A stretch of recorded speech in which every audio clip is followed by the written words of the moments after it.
Nem parece, mas já passamos da metade dessa produção.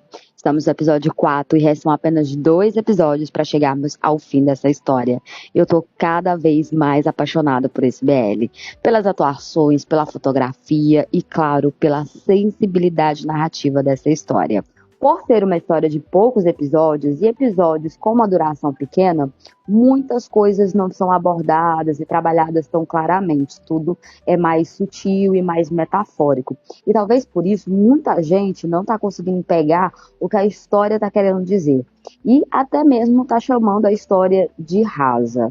Então, pensando nisso, vamos aprofundar? Primeiro ponto que eu quero destacar é a respeito do próprio nome do BL, profundidade de campo, um termo muito conhecido na fotografia e que se refere basicamente ao que está em foco. Inclusive, a gente teve uma cena, de um dos protagonistas explicando exatamente sobre isso. Mas é importante também a gente saber que existem 2 tipos de profundidade de campo. Uma que é a profundidade de campo rasa, que é quando o foco está limitado apenas a um item principal e o fundo está desfocado, e a profundidade de campo profunda, que é quando o foco não está restrito apenas a um único objeto, mas em tudo que aparece na cena. No BL, o protagonista fala exatamente sobre o campo de profundidade rasa, que desfoca o fundo e prioriza apenas um elemento. E ele reforça que isso traz uma característica única para a foto. Mas a verdade é que nenhuma dessas 2 formas é melhor ou pior, pois ambas têm aplicações e efeitos distintos dependendo ali do contexto. No audiovisual, a profundidade de campo profunda, com foco em toda a imagem, é mais adequada para cenas que exigem que o espectador compreenda um contexto completo. Por isso é necessário que o foco esteja em todos os elementos de cena, como, por exemplo, em momentos de tensão ou para reforçar espaços que servem como cenários narrativos, como, por exemplo, um quarto ou um terraço. Já a profundidade de campo rasa é ideal para concentrar a atenção do espectador e intensificar as emoções, criar intimidade ou para destacar elementos narrativos cruciais. Então, o fundo desfocado minimiza distrações e reforça ali o impacto visual do que está em foco. Mas por que eu estou falando isso?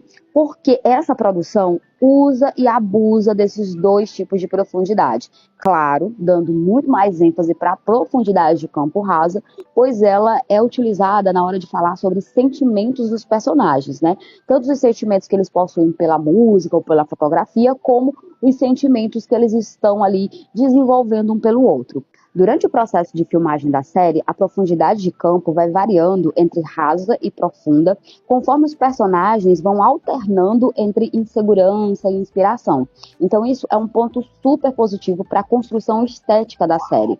Porém, a profundidade de campo vai além de ser utilizada somente na produção estética, mas também ela é utilizada de forma metafórica aqui nessa série.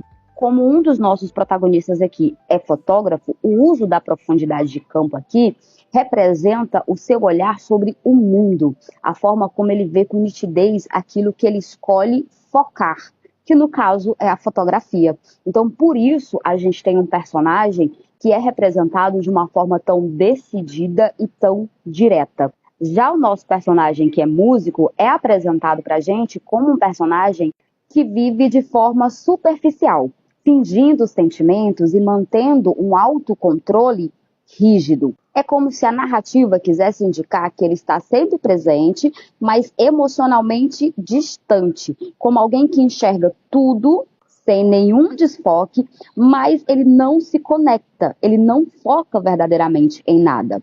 Porém, tudo vai mudando conforme ele começa a se conectar, com o personagem fotógrafo. Ele não somente volta a focar no seu sonho, que é a música, como também ele começa a focar no fotógrafo.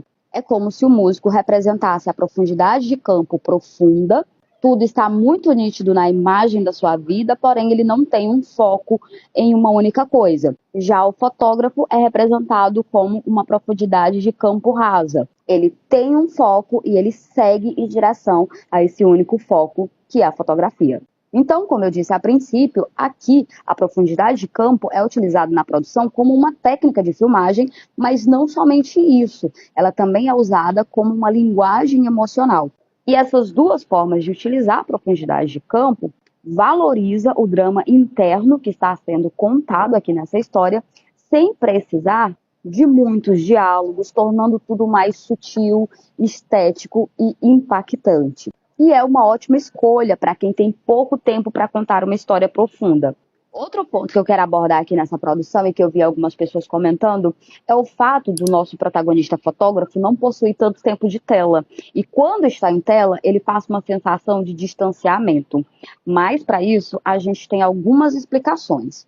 Primeira explicação, o personagem é naturalmente assim já no mangá. Ou seja, é uma característica da personalidade do próprio personagem, ser alguém mais distante. Segundo, como eu já disse, o personagem ele tem um foco muito bem definido nessa história e ele está direcionado para esse foco. O crescimento do personagem provavelmente vai destacar exatamente que ele pode focar em mais de uma coisa. E talvez isso apareça no salto temporal, que a gente já viu que vai acontecer nos próximos episódios. E terceiro é que apesar dele fazer parte ali do casal principal, ele não é o personagem principal da trama, e sim um músico. Então, nesse momento da história, nesses inícios desses episódios, ele está sendo mais utilizado apenas como um catalisador de mudança para o protagonista.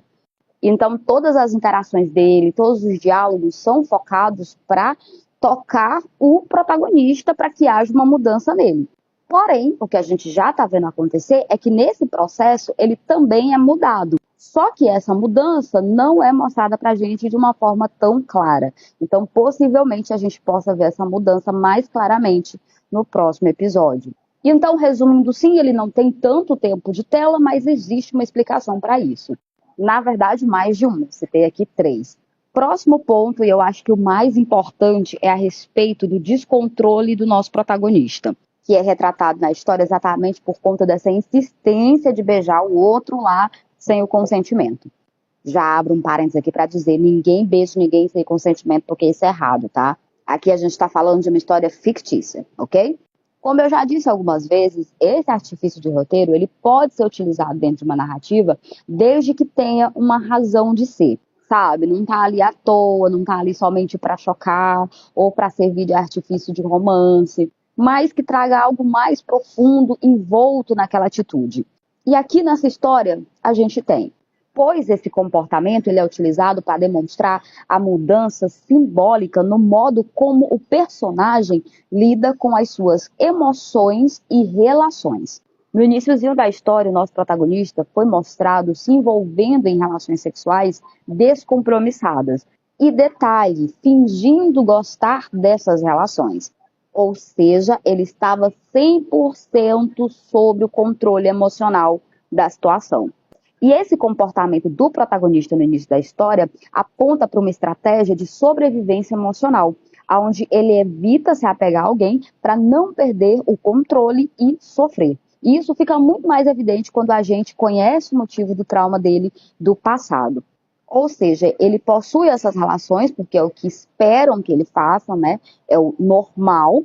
Ele adota uma atitude performática para dizer que está gostando do que está acontecendo, porém, ele mantém sempre o controle da situação. Porém, quando ele conhece o nosso fotógrafo, ele começa então a demonstrar comportamentos impulsivos, como, por exemplo, beijar sem o consentimento. E isso é colocado aqui no personagem exatamente para demonstrar uma quebra do autocontrole que anteriormente o personagem tinha. Ou seja, não é gratuito. Segundo, ele oferece sexo diretamente. Pode parecer estranho se você assistir a cena de forma isolada. Porém, se você observar todo o contexto e a construção desse personagem, você vai entender que isso é uma tentativa do personagem de tentar recuperar o controle da situação por meio do único modo de intimidade que ele conhece até então. É uma tentativa de lidar com sentimentos que ele não consegue nomear ou processar racionalmente. E para fechar, a gente tem ele se desculpando, mas repetindo o comportamento. E isso está aqui para demonstrar que a série não está romantizando o que aconteceu. Ela deixa claro que o personagem sabe que o que ele fez é errado. Então, esse saber que é errado o leva a se desculpar. Mas ele repete o ato porque isso acaba entrando em choque com o seu desejo e a sua necessidade de conexão descontrolada.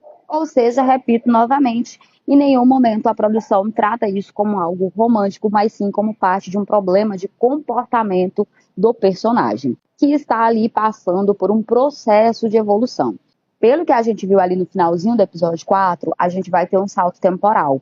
Passagem de tempo essa que vai resultar no reencontro dos protagonistas, o que demonstra que eles não vão ficar juntos nesse primeiro momento da história. E isso é ótimo dentro dessa narrativa, que deixou bem claro desde o início dessa história que esses dois protagonistas não estão prontos para um relacionamento no momento.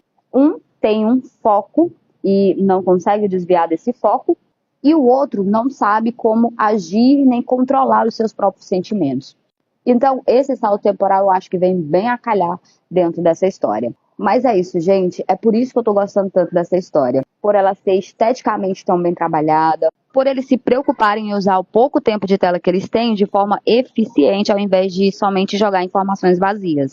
Por termos belíssimas atuações, uma fotografia maravilhosa e uma trilha sonora que só agrega mais valor a essa obra. Então, meu conselho é, se você não começou a assistir essa história, comece. E se você começou, preste muita atenção em cada detalhe.